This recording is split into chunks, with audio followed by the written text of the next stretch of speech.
మల్లారెడ్డికి సంబంధించినటువంటి అక్రమాలు ఒక్కొక్కటి కాంగ్రెస్ ప్రభుత్వం వచ్చిన తర్వాత తెరపైకి వస్తా ఉన్నాయి. గతంలో ప్రతిపక్షంలో ఉన్నప్పుడు అప్పుడు పిసిసి చీఫ్ గా వర్కింగ్ ప్రెసిడెంట్ గా కూడా పనిచేసినటువంటి సమయం నుంచి రేవంత్ రెడ్డి కాంగ్రెస్ పార్టీలో ప్రతిపక్షంలో ఉన్నప్పటి నుంచి ఆరోపణలు చేశారు. చాలా తీవ్రమైనటువంటి ఆరోపణలు చేశారు.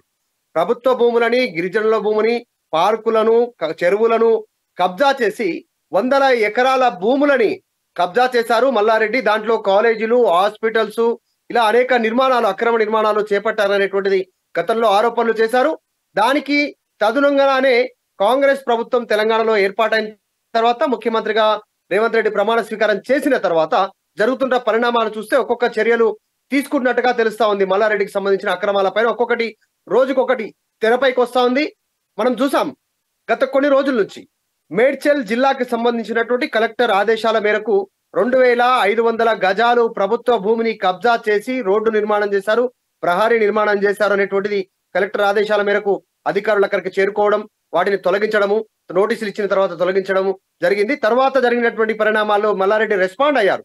రాజకీయ కక్షాన్ని రెస్పాండ్ అయినప్పటికీ కూడా ముందే ప్రభుత్వ అధికారుల చేత నోటీసులు ఇప్పిస్తా ఉన్నారు కలెక్టర్ మరొక చర్య తీసుకున్నారు. ఈ రోజు దుండిగల్లో ఉన్నటువంటి మరొక మల్లారెడ్డి ఏరోనాటికల్ కి సంబంధించినటువంటి కాలేజీ పైన చర్యలు తీసుకున్నారు.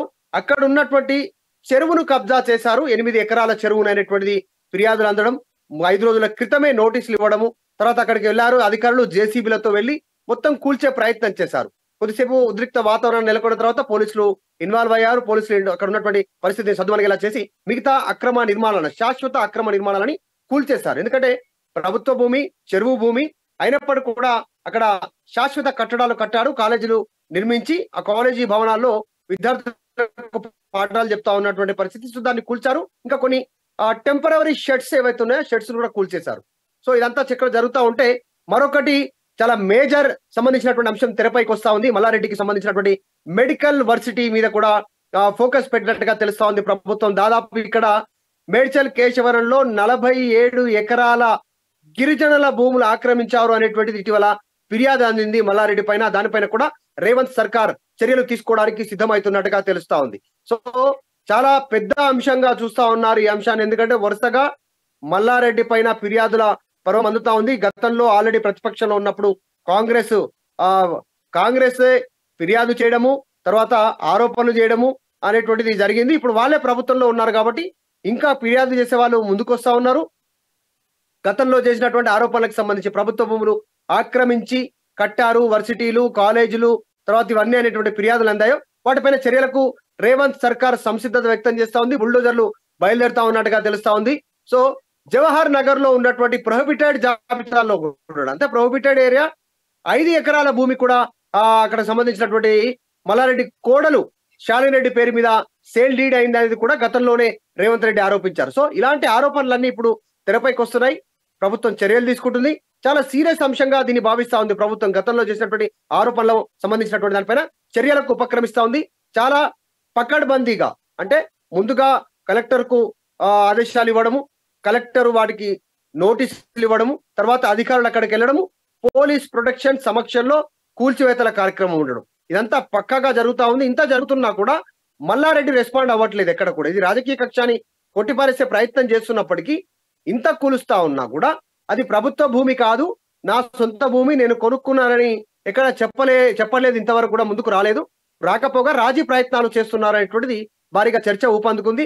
సో ప్రస్తుతానికి మాత్రం మల్లారెడ్డి యూనివర్సిటీకి సంబంధించినటువంటి కాలేజీ యూనివర్సిటీకి సంబంధించిన హోదా ఇవ్వడం పైన కూడా గతంలో ప్రతిపక్షంలో ఉన్నప్పుడు రేవంత్ రెడ్డి ఆరోపణలు చేశారు, అభ్యంతరం వ్యక్తం చేశారు. వీటన్నిటినీ ప్రస్తుతం చర్చకు వస్తా ఉంది. ఇక ఆ స్థలంలో మల్లారెడ్డి కోడల పేరు పైన అయితే సేల్ డీడ్ అయినటువంటి చర్చకు వస్తా ఉందో, జవహర్ నగర్ లో ప్రొహిబిటెడ్ జాబితాలో ఉన్నటువంటి భూమి మల్లారెడ్డి కోడల పేరు పైన సేల్ డీడ్ అయినటువంటి భూమిలో సిఎంఆర్ హాస్పిటల్ నడుపుతా ఉన్నారు. 5 ఎకరాలకు సంబంధించినటువంటి భూమి ప్లేస్ లో, అది ప్రభుత్వ భూమి, అది కూడా ప్రొహిబిటెడ్ ఏరియాలో ఉంది. అయినప్పటికీ కూడా హాస్పిటల్ నిర్మించారు. అక్కడ ఏదో ఉచితంగా సేవలు అందిస్తున్నాము, ఉచితంగా వీళ్ళందరికీ వైద్య పేషెంట్ కి చూస్తున్నాం అని చెప్తున్నప్పటికీ కూడా ప్రభుత్వ భూమిలో కట్టారు అనేటువంటి ఆరోపణలు వస్తా ఉన్నాయి. సో ఒక్కొక్కటి మల్లారెడ్డికి సంబంధించినటువంటి ఒక్కొక్క ఆరోపణ తెరపైకి వస్తా ఉంది. త్వరలోనే మల్లారెడ్డి యూనివర్సిటీకి సంబంధించినటువంటి దాంట్లో కూడా ఫోకస్ పెడతా ఉంది దానిపైన ప్రభుత్వం. అక్కడ కూడా బుల్డోజర్లు వెళ్ళేటువంటి అవకాశం చాలా స్పష్టంగా కనిపిస్తా ఉంది. సో మల్లారెడ్డికి కాంగ్రెస్ ప్రభుత్వం వచ్చినాక కష్టాలు తప్పట్లేదు. గతంలో ఆయన ఛాలెంజ్ విసిరారు రేవంత్ రెడ్డికి. ఇప్పుడు ఆ ఛాలెంజ్లను నిజం చేసి చూపుతా ఉన్నారు. చుట్టుముట్టే పరిస్థితి ఉంది. తన పైన వచ్చినటువంటి 100 ఎకరాల కబ్జాలకు సంబంధించినటువంటి ఆరోపణల నేపథ్యంలో సో మల్లారెడ్డి ఎట్లా రెస్పాండ్ అవుతారు అనేటువంటిది చూడాలి. ఇవన్నీ కూడా ప్రభుత్వం నుంచి జరుగుతున్నటువంటి చర్యలు. ప్రస్తుతం తీవ్ర ఆందోళనలో మల్లారెడ్డి ఉన్నట్టుగా తెలుస్తా ఉంది. ఆయన పైన జరుగుతున్నటువంటి చర్యల పైన ప్రభుత్వ భూములు, గిరిజనుల భూములు కబ్జా చేసి కట్టారు అనేటువంటి ఆరోపణల నేపథ్యంలో ప్రభుత్వ చర్యలు చాలా చర్చనీయాంశంగా మారాయి. Vote studio.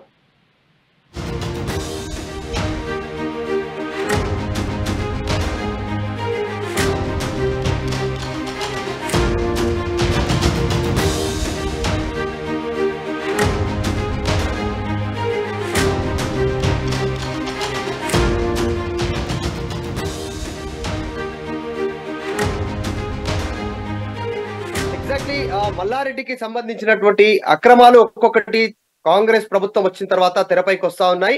గతంలో ప్రతిపక్షంలో ఉన్నప్పుడు అప్పుడు పిసిసి చీఫ్ గా వర్కింగ్ ప్రెసిడెంట్ గా కూడా పనిచేసినటువంటి సమయం నుంచి రేవంత్ రెడ్డి కాంగ్రెస్ పార్టీలో ప్రతిపక్షంలో ఉన్నప్పటి నుంచి ఆరోపణలు చేశారు. చాలా తీవ్రమైనటువంటి ఆరోపణలు చేశారు. ప్రభుత్వ భూములని, గిరిజనుల భూమిని, పార్కులను, చెరువులను కబ్జా చేసి 100 ఎకరాల భూములని కబ్జా చేశారు మల్లారెడ్డి. దాంట్లో కాలేజీలు, హాస్పిటల్స్, ఇలా అనేక నిర్మాణాలు, అక్రమ నిర్మాణాలు చేపట్టారనేటువంటిది గతంలో ఆరోపణలు చేశారు. దానికి తదనుగుణంగానే కాంగ్రెస్ ప్రభుత్వం తెలంగాణలో ఏర్పాటైన తర్వాత ముఖ్యమంత్రిగా రేవంత్ రెడ్డి ప్రమాణ స్వీకారం చేసిన తర్వాత జరుగుతున్న పరిణామాలు చూస్తే ఒక్కొక్క చర్యలు తీసుకున్నట్టుగా తెలుస్తా ఉంది. మల్లారెడ్డికి సంబంధించిన అక్రమాలపైన ఒక్కొక్కటి రోజుకొకటి తెరపైకి వస్తా ఉంది.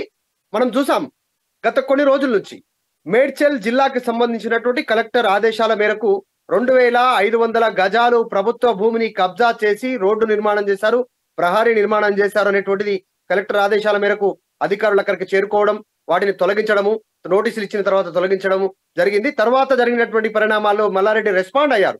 రాజకీయ కక్షాన్ని రెస్పాండ్ అయినప్పటికీ కూడా ముందే ప్రభుత్వ అధికారుల చేత నోటీసులు ఇప్పిస్తా ఉన్నారు కలెక్టర్ మరొక చర్య తీసుకున్నారు. ఈ రోజు దుండిగల్లో ఉన్నటువంటి మరొక మల్లారెడ్డి ఏరోనాటికల్ కి సంబంధించినటువంటి కాలేజీ పైన చర్యలు తీసుకున్నారు.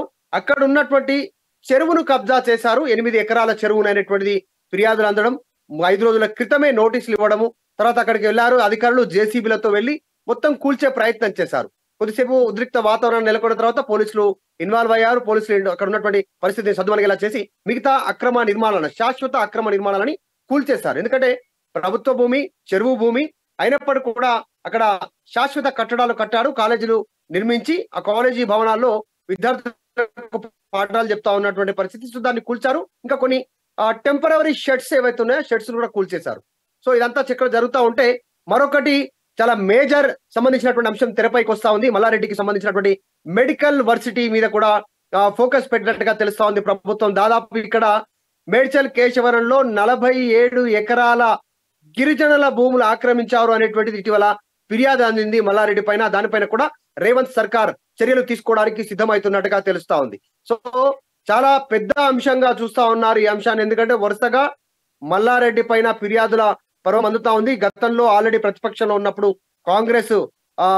కాంగ్రెస్ ఫిర్యాదు చేయడము, తర్వాత